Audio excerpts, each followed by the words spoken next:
everyone, my name is David Sembe. Today I invited Daniel Erasmus. He is the visionary. He can see the future. Am I correct? Do you have the crystal ball, Daniel? I heard that you can see the future. Oh, I wish it would be, life would be a lot easier if you could see the future. There's two aspects to this, really. The one is a bit more serious thing of it. There's a long-standing rhetoric in thinking about the future where people say, if only we knew. A lot of the work in this space is of people playing some version of the guru game, that they are so smart because they know what the future is going to be, or they have this trend document which is there, or they have this other thing which is there. And in the end, this space really is the space of humble, hard work, where you're really puzzling about these things, talking about things often you don't want to talk about, that challenges how we look at the world, but you'd rather be challenged in the meeting than in the market. And so you want to have those difficult meetings, and they seem difficult. I mean, I always tell our clients, it says, our job here isn't to be your friends. Our job here is to show really challenging things on the table. We will become great friends because of that, but our job here is to give you some sleepless nights so that you worry about what's going on, things that you've never even heard of or never even thought of, because that allows us to prepare for that. And in the end, those sleepless nights gives us time to be not surprised by the world, but actually triumph in a very, very deeply changing world. So we are here to talk about the beyond the scenario planning. So this is about the foresight in the future. Daniel has been doing this for a long time, and he's an expert for this. So let's start with the history of scenario planning. I understand that Dutch business theorist Arie de Geus, who headed the Royal Dutch Shell Strategic Planning Group for many years, started your journey in scenario thinking. Why did this originally attract your attention?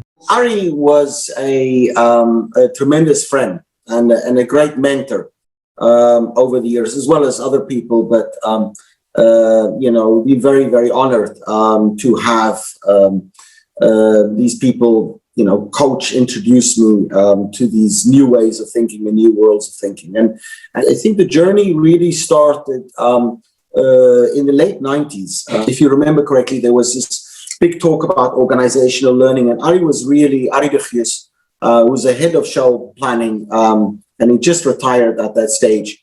And so I sat discussing with them, drinking a beer, actually, at the bar here. And we sat together and I said, listen, I need older advice. I've been talking to people about how the world is changing because of the internet. And the current view at that time was very much that it's just marketing. We have to put our annual report online and that's enough. And I was trying to have the conversations about the transformative aspects, what we now today, 25 years later, call digital transformation, how these things transform organizations, society, work practices, etc. And we should be talking about that, and organizations should be preparing for that. But somehow that story doesn't really connect with them. And he said, listen, Daniel, and I remember this very clearly, he says, you should use scenario planning. And I said, listen, Arie, this is, to be honest, I with all respect, but this is something from the 70s, who does this stuff anymore? And he says, no, you don't understand scenario planning, really. It's a language generating exercise, and you will be very good at it.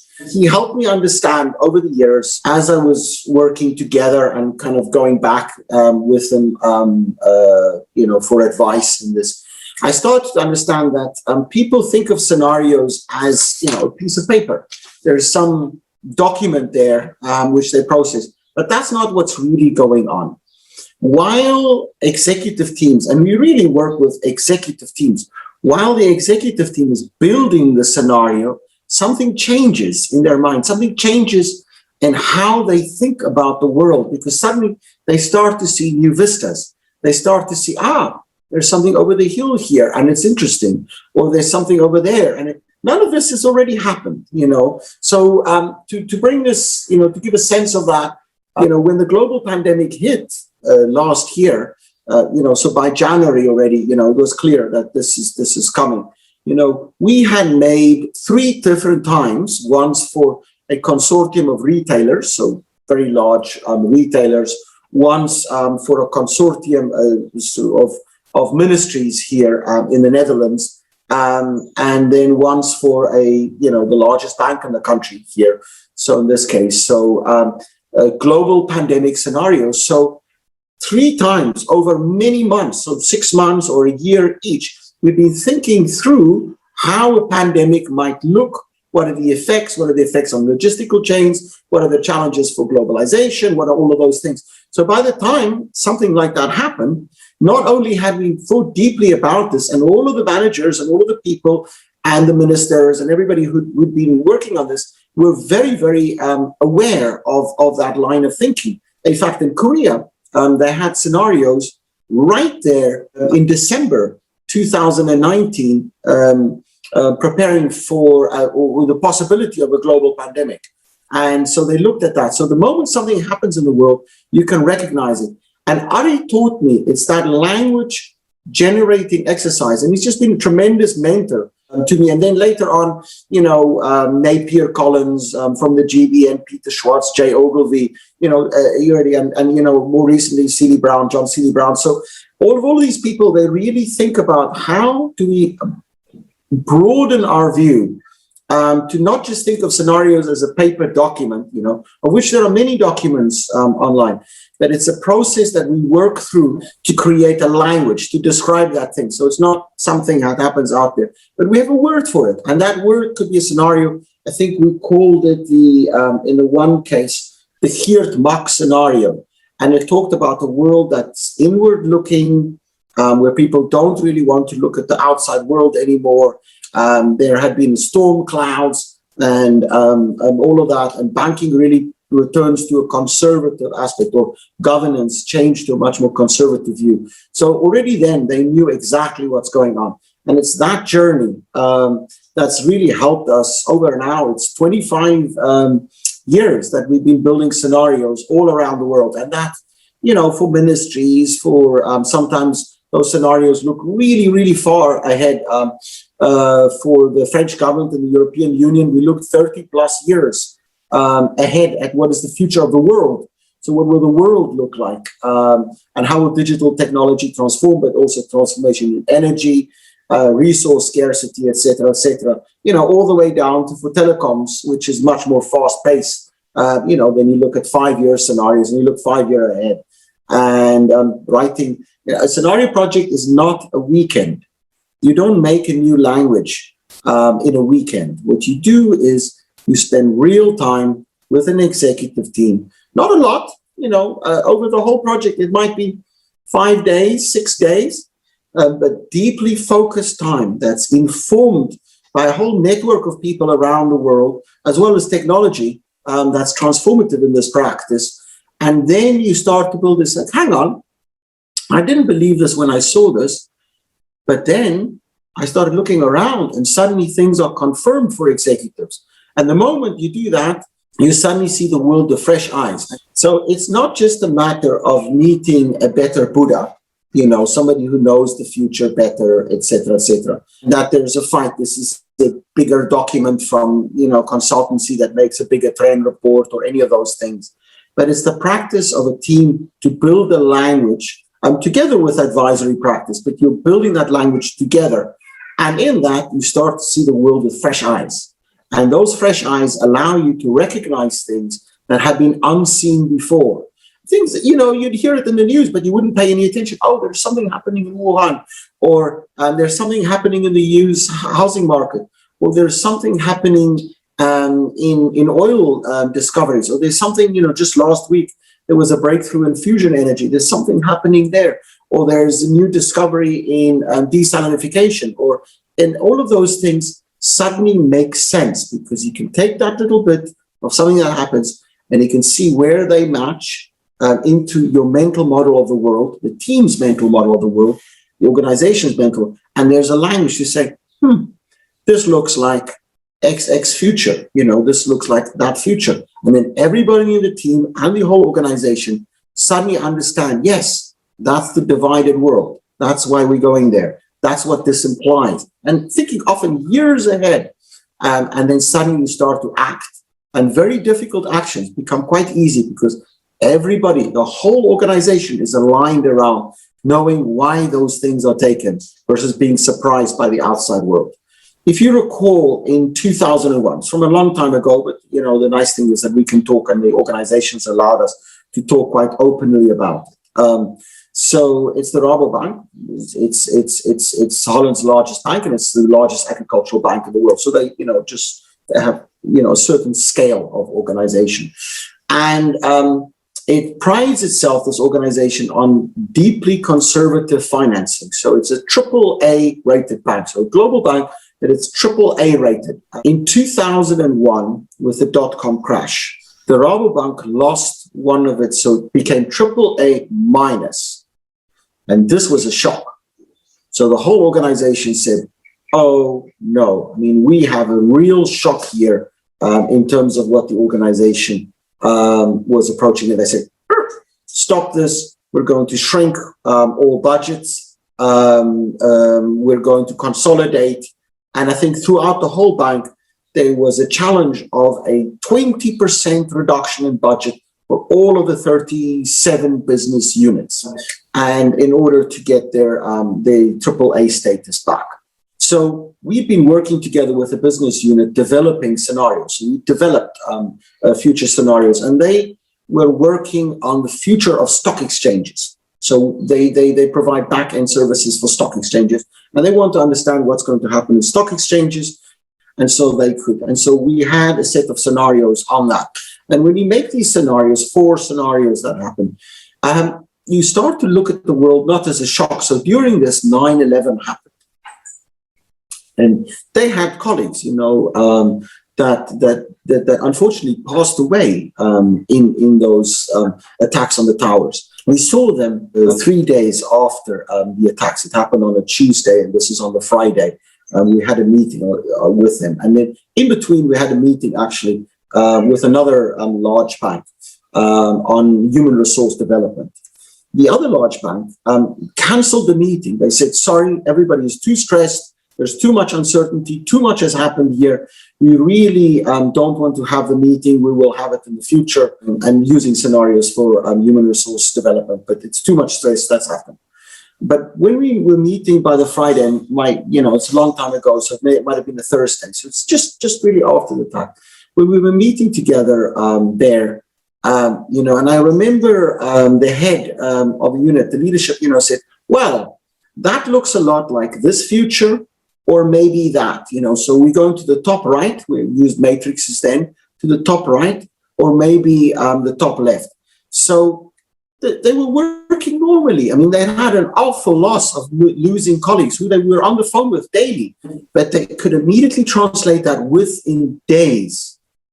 They could translate what that means in the long term over the next decade and what futures were shifted. And they were starting to plan and act on this. And one of those things is that they saw that there was a deep drive to digitization of these services. And I'm not going to bore you with the long story of exactly why that happened. They saw a deep drive, and they knew that a lot of the funding that had happened for these dot-com companies would in fact dry up as the world consolidates and become more conservative, which is exactly what happened as those two forces combined.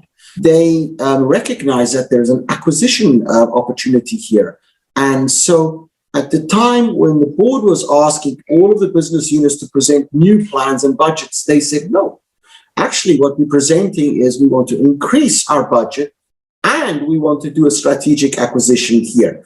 And so they proposed, and out of all of the 37 business units, 2 of them didn't have their budget cut, and 1 of them had an increase, and it was this unit, because they could argue they thought through all of those things. And in fact, they did an acquisition of Alex, which was an online retailer, for 37 million. Just under 3 years later, the bank realized that the business had grown so large it should really be on its own, and sold that business for $390 million. So that ability to act before anybody else knew about this, they could act on that and then sell that, gave them a 10x return on their capital at the point when, in fact, the entire banking industry was going through a bit of a crisis. These are the kind of insights of how, when you look ahead, suddenly you recognize what these things mean. And I don't mean in a control paradigm, but I mean in an insight paradigm. You understand, you have the language, you can say, this looks like this future. And you can start to explain that, and you can allow institutions to act and not be fearful of uncertain futures. How has the scenario planning evolved over the past decade or two? Scenarios were really introduced in organizations in the 70s, and famously, Pierre Wack, anticipated the global oil crisis in the 70s, which helped Shell they were, I think, the fourth largest oil company at the time. And they grew to they were bigger at the end of the decade, so end of the 70s, than the second and third oil company together. So it gives a sense of how successful they were. So, over the last few decades, scenario planning has really evolved in what we'd like to say is 5 stages. There's really 5 stages of scenarios. So if you go back to Pierre's old work, Pierre Wack was a wonderful person, and he talked about scenarios as a discovery, changing the microcosm of the mind of the manager. The initial thing is they produced reports. They made reports. So the first thing was really reporting. It was reports which was then discussed with the board and the senior manager. And that's really stage A. So better reports, but those reports weren't the 20 trends of the future, but they were now framed in scenarios. So this could happen, where they combined trends and they pointed to uncertainties. And they said, well, on the one hand, this, on the other hand, that. And the second layer of insight really came when Arie de Geus, so my mentor, took over the department and says, it's not really about the reports, but it's about the learning. So the learning of executives. So how do executives learn and think about this? Because the report is really a transferative object to learn together from. So they started to do learning processes and understand about learning. And with Kees van der Heijden, that went through. The first stage was reporting, then it's the learning stage. And then with Kees van der Heijden, it really started to say, well, learning also involves playing together. So because the best way we learn is by play. So let's have workshops. And we start to have these workshops in order to discover and think about these different futures. And that was really the work which was done sort of towards the end of the 80s. And then the next insight came from Peter Schwartz, great friend and also a great mentor and supporter. So and the GBN, they said, well, what if we could put together a network of people? Shell had this network. Pierre Wack used to say it's a network of 1,000 heretics. So what if we took this network of people together and we start to think about these things in network terms and use these as a support and really do that just alongside, so inside and outside the organization. So the third stage is sort of the networked approach to scenario thinking. But this was in the 90s, and you can see where this goes is the thinking was, well, could we use digital technology, to get this network to work to better together and think together. And so by about the early 2000s, we were starting to build and actually still have, a very, very large wiki site, which is, many of my student scenarios were published on. And we did experiments from the 90s onwards to figure out, could we use this amazingly powerful thing called the internet to enable us to build scenarios in different ways, track different futures, and see different insights. There have been a number of methodological improvements. There are little things that slowly tested and played on that, and that became. So the fourth stage is really new methodologies of building scenarios, new ways of constructing it, and new insights and methodologies as this workshops, playing, learning, and all of those things mature into much more modern methodological frameworks, which are very different from the typical scenario accesses that you'd see there. The last one, which we've been busy with over the last thing, is the augmented stage of scenarios. So what if we could use the internet not just to help us build scenarios better, but what if we could use AI and machine intelligence as well as big data to bring that together with scenario practice and get global overview of vulnerabilities, of uncertainties, of deep drivers of change, of those insights on the edge that we miss. And no amount of, the traditional practice will ever always see the edge. So you need systems to start to help you to see the edge. And if you combine that with the human thinking, and some insights are not quite written down yet, and you combine that with these powerful networks, you get what we call the fifth stage of scenario planning. And it's a very, very different animal, although, you still call it, and that's why I often use the term, I use scenario thinking was sort of where we started with the play. But what we're doing now these days is really beyond scenario thinking or scenario planning as it is, because it's quite a different animal. That is because of these incremental little improvements that if you look back at some of the artifacts from the 70s, they're very different from what we're doing today. Hi, I'm Abigail and I'm the APO Liaison Officer for Malaysia. Thank you for giving us an overview of the 5 stages of scenario planning. My question is, how is this used in organizations, and are there better or worse ways of doing scenario thinking in organizations? Thank you.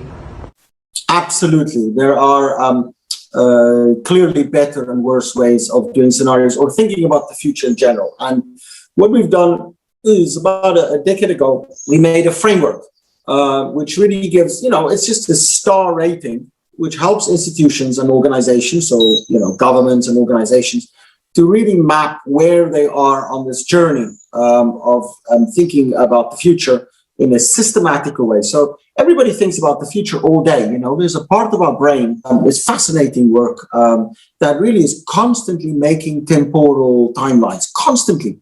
It's making these timelines looking to the future and saying, well, what if this happens? What if this person, talks a little bit shorter? What if, et cetera, et cetera? What if my meeting now, et cetera? As you listen to this, you're all the time making timelines into the future. But organizations often don't. Organizations work on the strategic plan, the future, the trends, always singular. If they think about this at all, or people talk about it incidentally in the corridors, we don't even have corridors anymore. So that serendipitous learning, that learning just by touching each other, but by randomly passing each other, doesn't happen because we're structured in this hybrid world. We're in meeting after meeting after meeting, but those kind of rough spaces don't even exist anymore. So not only are we operating without a real view of the future, that incidental learns or institutionalizing it, so I call it the rocking horse world. We're busy, but like a rocking horse, we're not getting anywhere. We're not a racehorse, we're a rocking horse. And if we're not careful, we'll end up being a roadkill. So something that's hit by the side of the road. So we've come up with this 5-star rating to really help organizations understand where they are. And so at the very most basic level, it's just to think about the future, foresight. So let's just think about the future. And so the management team spends, once, maybe 2 days a year, or 1 or 2 workshops a year, in which they say, let's just talk about where the world could go. What are our issues about the future? If you do statistical analysis and you measure how much time do people really spend on looking to the future, the studies are pretty consistent that people spend less than 2% of their time talking about their assumptions on the future. Yet everything we do today is geared to this. Everything we do today is geared to that. The second bit is to say, well, let's combine that, not just talk a little bit about that. So 2 days out of the 200 days we're doing, 2%, right? 1%, right? But really have a warning system in place. So some kind of system so that if we've talked about, we'll know about it. And so that would be the second star, is to say you're combining foresight with an early warning system. And you might include some remarkable people, some external viewpoints in that, saying, we're a great team here as a management team, but perhaps we don't know everything about the world. Maybe let's have some interviews with, and not just experts, and I'll touch on experts a little bit later, but really have interviews with remarkable people that helps us think about the world quite differently. And, that can be helped by advisors. It can be helped for personal networks, etc. But it's a system to do that.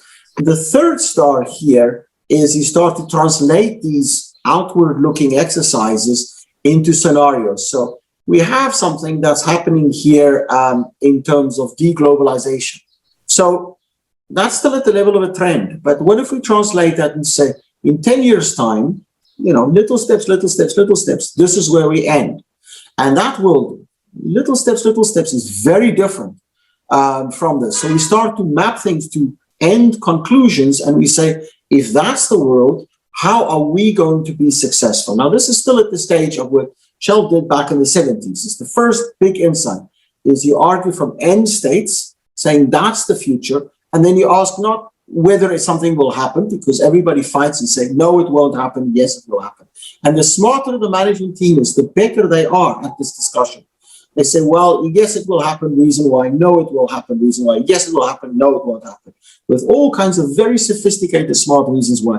But it lacks that insight of to say, let's not spend our time talking if something is going to happen, but let's spend our time, what do we do when that happens? We don't know if it's going to happen, but let's discuss when it happens. At the moment you do that, the future doesn't become something to be feared, but it becomes something creative, interesting. There's lots of actions you can do about that. And you start to, in the minds of the managers and also in the institution, map actions on that. So that's the third star. The fourth star is to say you institutionalize that. You say, let's not do it once every few years, and then forget about it, or once we do some actions. But you say, let's have a cycle of doing this, and you're not relying on one champion, because we don't do accounting, when we feel like it, or we feel the world, we do accounting every year. We audit every year to map the complex flows of monies inside the firm or inside a ministry or a governance, etc. We do an audit of those things. And in the same way, scenarios is an audit for the outside world to map the complex flows, and we don't do in the case of numbers, so it's not really the domain of auditors as smart, but we map concepts, and we do that as a structural process, and that's the fourth star. And then, of course, and we start to call it not early warning systems, but we start to call it early learning systems. We map our learning from that, and we understand it's about us learning. And then the fifth one is we map that to innovation and renewal. So now we understand that, but what do we do about this? How do we structurally do those things, and how does it feed into the organizational innovation processes, into the organizational budget allocation processes? And that's really where big commercial gains are at. And I'll put this online as well for people to download so they can have this. But we just found that that's a valuable framework to mature the discussions, because when people say scenarios, often they mean, they could mean a one-day discussion over the year in which scenarios are made and presented. And that's very different from 1,000 pages, which we typically do, of work and mapping that, bringing external experts and heavy technology to play a role here. Hi, Daniel. I am Dr. Hà Minh Hiệp, APO Alternate Director for Vietnam, Deputy Director General from Directorate for Standard Metrology and Quality. Thank you for sharing your insight today. My question is, the leader usually have a fair amount of experience and tend to try to foresee the future based on their past without considering new factors. What is your take on this approach? Thank you. Any leader that's in a leadership position, it's on the one hand an awful responsibility because you are a custodian of an organization and you're taking forward in the future. And on the other hand, you've come at the end of a long career. People don't become leaders when they're 20. They become leaders typically when they're 50 or so. And there's good and bad reasons for that. At the good side, these leaders have built up lots of experience and they can start to recognize situations. And if you take, say, the Nobel Prize, thinking fast, thinking slow. So they've mapped those neural networks in their minds, of experiences where they can look at this and go, it looks like that, or this looks like that, or that looks like this, or this situation looks like this. I speak with the CEO just last week. We were speaking and says, I struggle in this digital world because I used to be able to step into a room and know exactly, just from how people were sitting in the room, I know exactly what's going on. But now I'm looking at a screen at these little things and it's very difficult to read. what's going on, or I could visit a country and I would know exactly in the 22 countries they're operating, how the management prepares the pieces that they put there, etc., etc. They know that exactly. The bad side of that, of course, is mental models. We've got these mental models, which is our thinking fast bit of that. But then when we're confronted with those things in a changing world, some of those mental models doesn't work anymore. We might think this is going to happen, but it doesn't. Something else happens. And so the question for leadership is always, how do we refresh and challenge our mental models? An old professor of mine always used to say is, if you're at all intelligent or in a leadership position, you need to obsess about how are you wrong, and spend so much time thinking and think, how are you wrong about the world? How is this team wrong about? What are we missing? What are we forgetting? What are we not seeing? Where's our blind spots? And you obsess about this because organizations are quite capable of pushing things forward, but they're very bad at dealing with things that they've missed because it's a system after all. And so scenario practices definitely helps in this respect. And we've combined them sometimes with practices in which we call reverse mentoring. So we bring the high potential people in the organization. So a few hundred people are high potential in the organization, and we bring them together with the leadership of the organization. We let the high potentials, people, we call it relay N plus 10.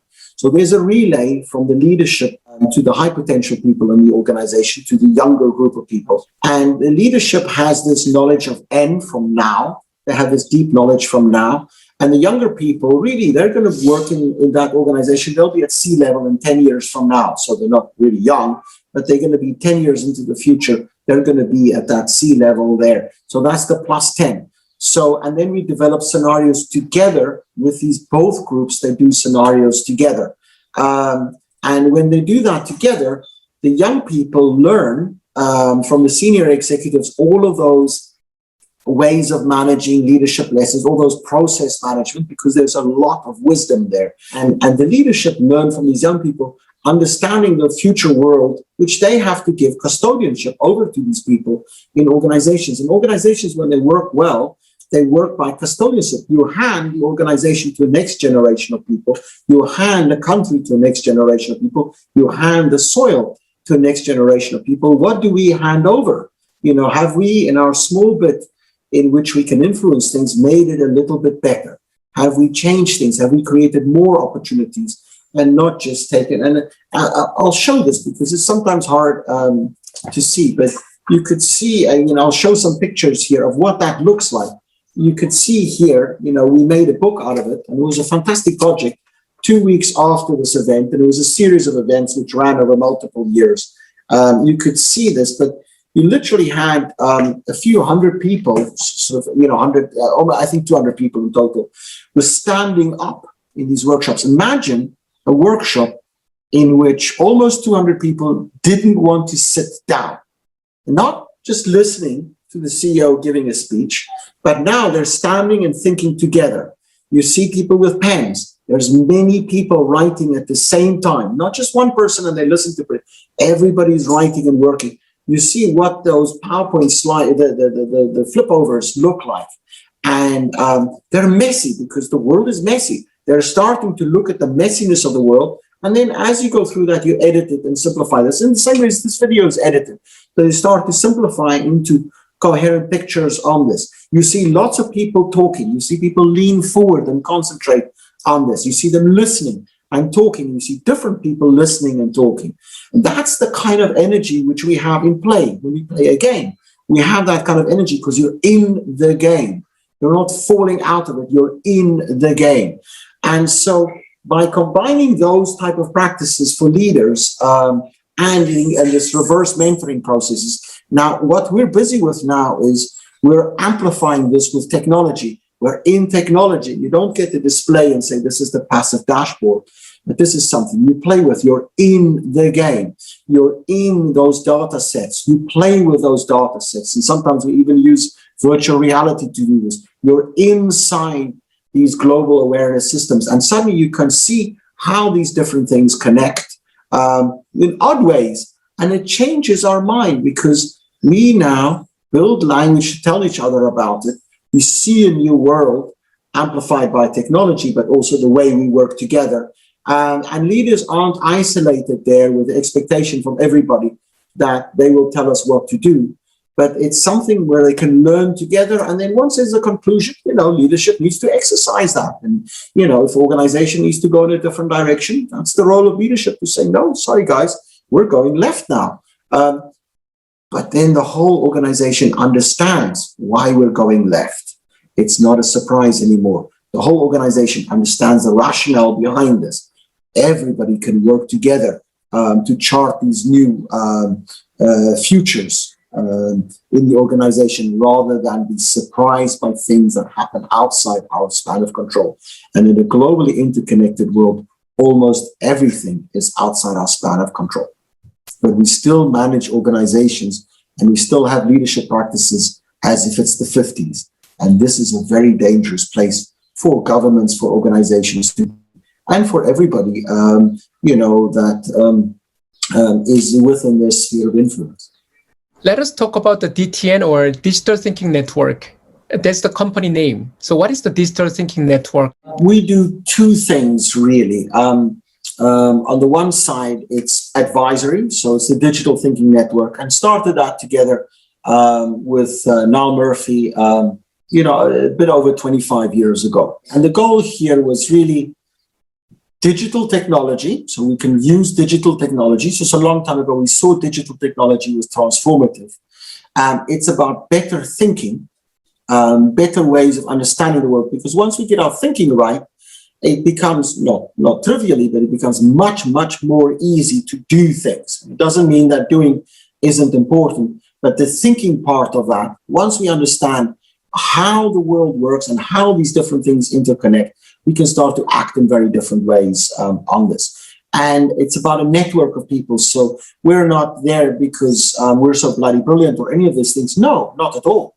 No, we have a network of people that we draw upon. And so over the years, we've done perhaps a few, maybe 1,000 interviews with remarkable people. This is not expert interviews, and it's not short affairs either. So you can ask the neuroscientist expert or the 5G expert or this. I remember sitting across in California. We used to go, and this is really inspired from Ari. Ari said, spoke with Ari and says, well, how do you build these scenario things? This is very easy. We get on the corporate jet. We have this massive network of remarkable people that we built over the years. We go to talk with them and we listen. And we listen to what they're saying. And doing pretty much the same thing for that part of the practice. So network of remarkable people, sometimes they're deep, but more often they connect things. They're not experts. Experts are weak predictors of the future. So organizations that go and say, well, let's ask a couple of experts or let's ask a couple of young people. Experts statistically underperform the general population in predicting the future. I'm going to say this very carefully. You're better off asking the general population than an expert to predict the future, because it's those connections. And if you're deep down in a silo somewhere, it's very hard for you to make that connection, which is up here, and those type of connections.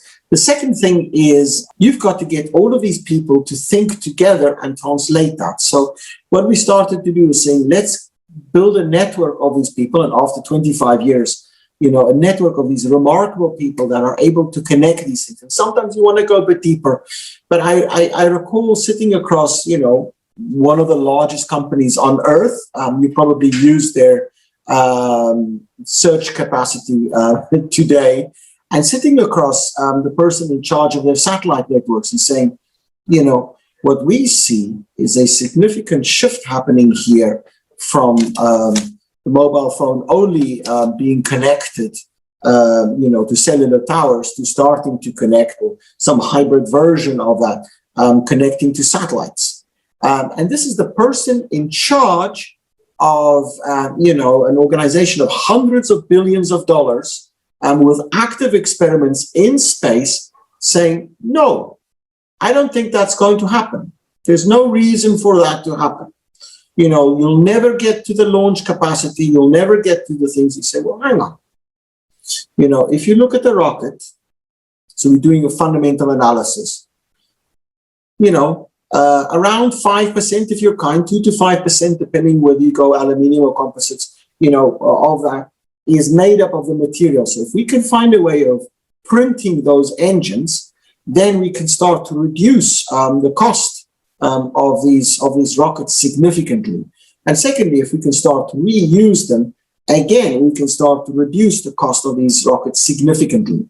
And so once you start to do the numbers, you say, well, if we have, and we want to cover the whole world with LTE B node capacity, so 4G level, at say the level of the US, how many satellites would we need to do that? And if you do those numbers out, you end up at tens of thousands of satellites. Now that seems a really big number. And if you do the launch cost, you do the calculations of the launch cost, you say, well, actually, given the fact that those two things, as well as from China, there are very innovative companies there. It's not anymore just the domain of a small handful of United Launch Alliance and NASA and these type of things, but it's starting to get broader startups in this space that will also bring the cost down. You start to say, well, actually, it's not that far away when we can get tens of thousands of satellites, and I'm talking the low tens, that will cover the whole world in 4G, more or less equivalent capacity. And so the moment you have that discussion with the person, they go, Jesus, oh, hang on, this is a radical new way of thinking. So the expert in the world suddenly saw a vista open to them. And the organization we do this suddenly saw a vista open for them. And a year later, they made a significant acquisition of a satellite company. And you've seen today what's happened with Elon Musk's effort, but it won't be isolated just to Elon Musk's effort. And they're getting close to that magical number of a couple of thousand. I'm not going to say what the number is. I don't think that's that level of detail. But you could see that shift. So experts, in this case, the expert, was blinded with their mental model. And so when you start connecting it, you start to see a whole new world. Hi, Daniel. I'm Kartika from Sri Lanka, and I'm working with Philip Kotler and Christian Sakau on the Wicked 7 project. So I have a question for you. People tend to believe that experts can predict the future better than the general public, right? But according to what you just shared with us, that's not the case. So is collective wisdom usually better than expert opinion when it comes to foresight? Thank you. I wish, that would be the most wonderful thing. If we had, we don't use experts anymore, we use the general population, and we'll just do Survey Monkey, and we'll ask everybody about this. Unfortunately, not that easy. So the general population are very, very good at certain things, but unfortunately not very good at anticipating big surprises and unforeseen things. So it requires a subtle interplay between what we like to call these remarkable people. And in them, they might have expertise in certain things, but you don't really ask them about that.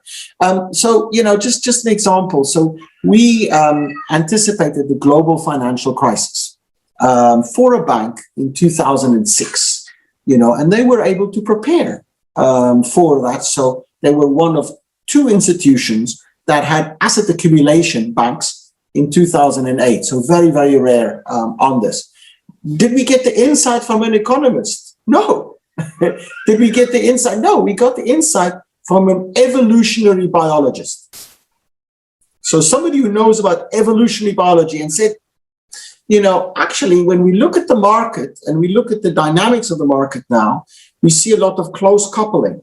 And so when we see close coupling in biological systems, we know that they're very vulnerable. So little something happens here, a little disruption here, can have a massive effect on the other side. So it really shifts things on the other side. But this close coupling means that the financial market is very vulnerable. And when we look at the way that economists interpret it, they say actually this close coupling leads to reduced risk.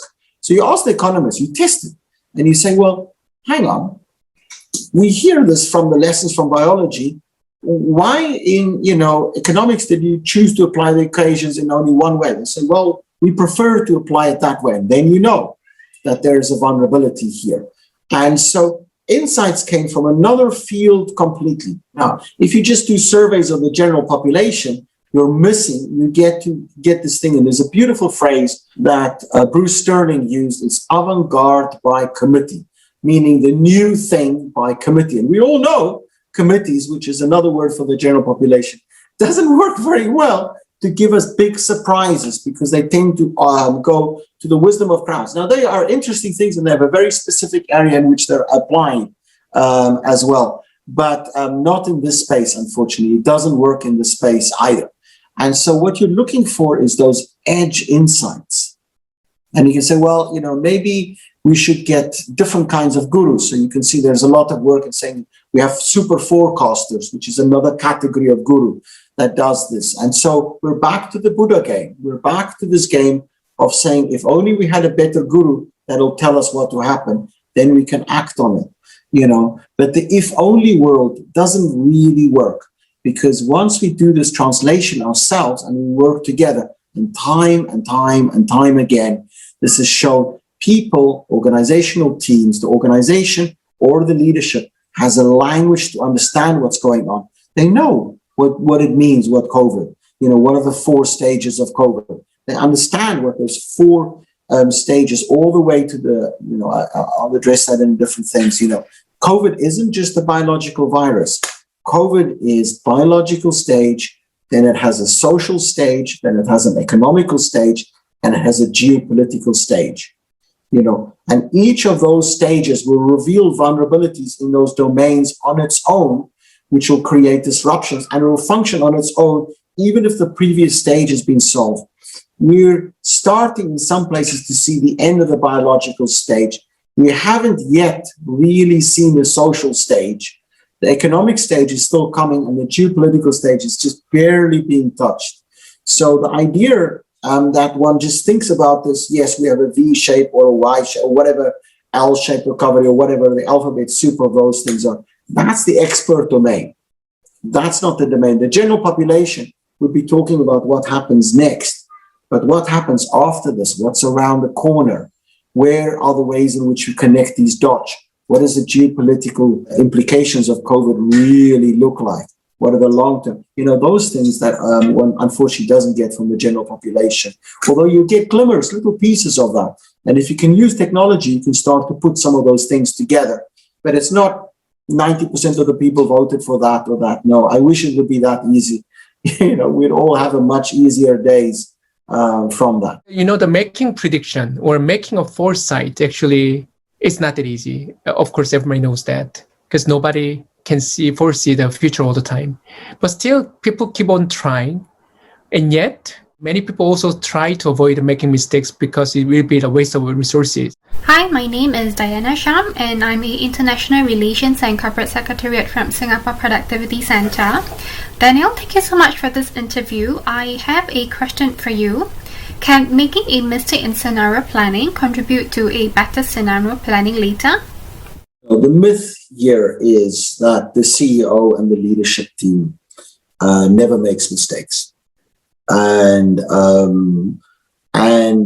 it's an easy myth to keep, continuing because of the power, just the power that's in that executive team until the market does, realizes that or something goes wrong. But that's often so much later than those CEOs. So often CEOs try to have a thing. And the way that we respond to that is by having charismatic leaders. So if we have charismatic leaders telling us what their vision is of the future and those vision of the things, everybody goes, okay. And we're back to the guru game, and the question is, the reality of it is 2 things, is that we're going to make mistakes constantly. The future is really uncertain. We don't know. And if anybody tells you they know the future, kill him, or her, just no. That's the deep lesson in that thing. And it's a few thousand years old, but it's a really deep, fundamental lesson there. So making mistakes is part of life. Making mistakes in strategy is part of life. And this isn't the process to discuss and pretend mistakes are not made, but it's the process of shifting our game from predicting things and making mistakes on there to saying, listen, we have a lot of uncertainty here. We're not trying to be perfectly right, but we're trying to map the whole space and understand what those different scenarios are. And when we've mapped that, we understand where our vulnerabilities are. We understand it so deeply that we can act early on that. And so we get out of the game of being trying to be perfectly right, like that party predicting the steel market. But in the end, they're fantastically right. And then when the big disruptions happen, they're fantastically wrong. And the organization, had to be refinanced. It was in deep trouble then. Or on the other world, when you have these maps and you're not trying to be perfectly right, you're trying to be imperfectly show the space of that. And you get out of the world of trying to be right all the time, which is the world of fear, into the world of mapping that, understanding what's going on, being able to act before anybody else early on. And when you do that, those mistakes aren't that dangerous anymore. Of course, it's going to cost a little bit of resources in this space, but it's not a lot of resources. And particularly if you map it, often there's little things here and there that you can see. This will be successful no matter what scenario happens. This will be successful no matter what. And you use, options theory to decide which things. You don't do the whole thing. You do somewhat of the whole thing. And you wait and observe and learn and play from that. And there are detailed ways of being able to ensure that the resource allocation in this world makes sense and isn't taxing untowardly and creates more opportunities. And the role often of the space is to create opportunities for the board, because in this world, it's all about fear and it's all about mistakes. In this world, it's shaping opportunities and being able to take them earlier before the competition, helping society rather than seeing as a war between society and having a place in history rather than trying to ignore history. Thank you, Daniel. Bula. I'm Bob Mitchell, Manager Quality Awards at the National Training and Productivity Center, the Fiji National University. I have one question for you. You also redesigned the Shell Breakthrough Innovation process called Game Changer. What did that involve and how does it help business rethink innovation? Thank you. So in the 90s, Gary Hamel helped design Shell Game Changer. And it's a wonderful practice inside Royal Dutch Shell, which is a very, very small team, and they do breakthrough innovation. So the bit of the things that there's a small chance it's going to work, but if it works, it changes the whole industry. And so by the 2000s, so about 20 years of practice of Game Changer later, just underneath that, they asked us, so the Digital Thinking Network, to say, can you help redesign Game Changer for 21st century challenges and 21st century opportunities? So 21st challenges means low carbon energy. So are there pathways to low carbon energy that one can chart forward? And innovation isn't just happening in the old centers anymore, but it's happening all around the world. So getting real insight into where those innovative capacity is happening all around the world. And thirdly is the technologies of big data, which is just really emerging then, is could our technology help play a role there in being able to map and understand these spaces and how humans and computers augment each other and work together in this to do this. So we started off by saying, okay, well, over the 20 years of practice of Game Changer, there's a set of principles here of breakthrough innovation. This isn't all innovation. This is the small bit of innovation, which is really the big breakthroughs, or I like to call it the radical innovation. And those small bits, what are the big lessons that we've learned? And from that, we identified 7 heuristics, so 7 rules of thumb, and saying, and they would have phrases on that over the years of saying, we're going to do everything but not the chocolate line, or we're going to do it this way, build a bridge, not a destination, or these, and they'd have these basic rules of thumb. So we interviewed many former Game Changer projects, which they ran, and some of them, made many billions, changed the oil industry, as well as the people who were custodians within Game Changer. And we asked them, all the way from the person who was the number 2 working in Game Changer, who's now a Shell executive, all the way to the most recent practices. And we say, what have you learned? And that also talks about how we approach these things. We come to this with humility. You need to come to this and say, there's deep knowledge here. This isn't just replacing it with anything. There's deep knowledge here. Let's understand this knowledge. Let's bring this together. Let's talk and work together with that team to understand what is the deep knowledge and decompose them and say, here are the 7 principles of game-changing innovation. So let's take those principles and then map that forward into the 21st century with 21st century challenges and capacities, both human and machine. And so we took those things and then mapped that forward in 3 big moves, saying these are big directions forward in which Game Changer can do difference for this. We call it Game Changer 3.0. And we wrote that up in a text. It's largely been internal there, but we'll take a version of that and put that out in the public. And it's called Innovating from the Edge. And we'll talk about these, because it's been a while now. So we'll talk about those lessons from that, but also from other practices, not just Shell's game-changing practices. What are those lessons for that? And those pathways forward that one can have on that. I can go, if you like to, I can go into a bit more detail on those pathways forward, but it really charted a very different way of thinking about and very different processes for, and that's been applied inside other breakthrough innovation practices as well. Hi Daniel, my name is Pakpide from Mongolian Productivity Organization from Mongolia.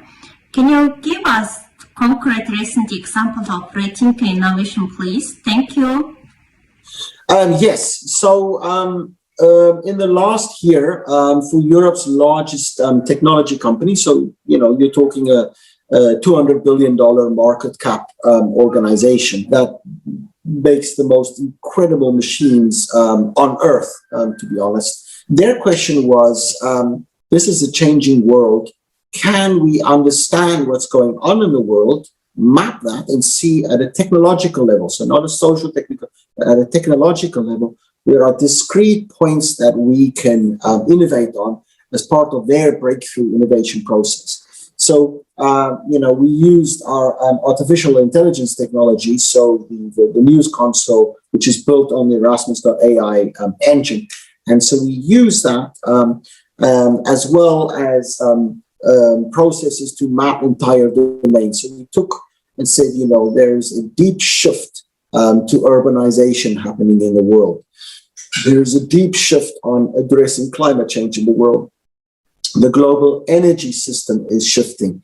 Healthcare system is shifting. So we mapped 7 of these large domains, world food system, and we started decomposing those things in terms of where can you do, what is the whole system analysis, what does that look like? To give a sense of the climate system, we modeled the climate system and responses to the climate system, not the way the IPCC does that, which is just the system as a whole, but we put humans inside that and human responses and technical human responses. So I think we had,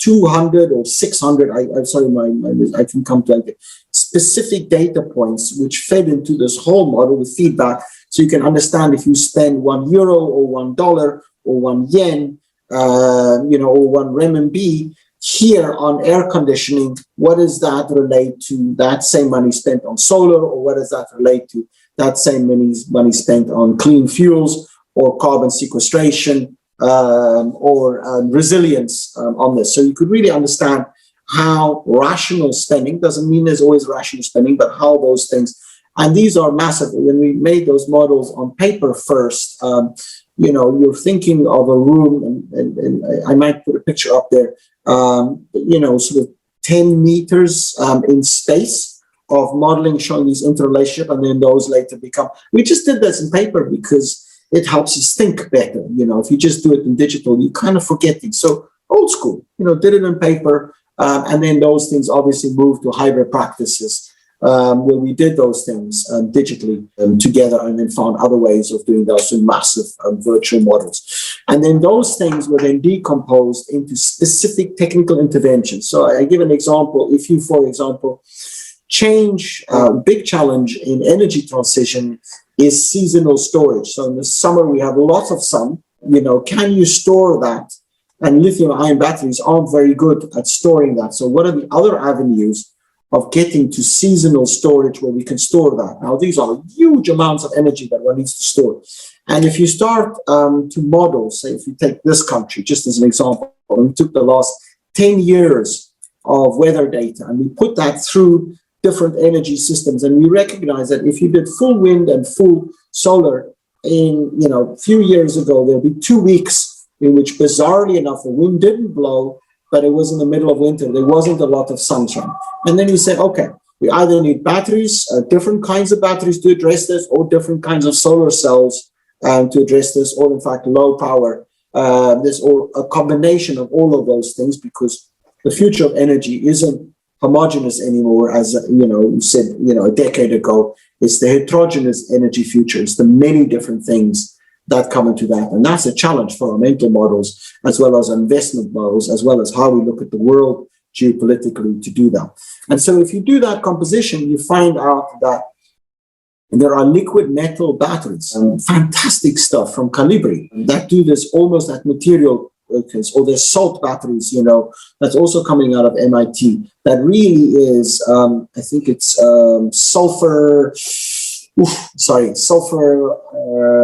liquid sulfur or sulfur salts or something. Or I can come back and say this, but those things get down to material cost.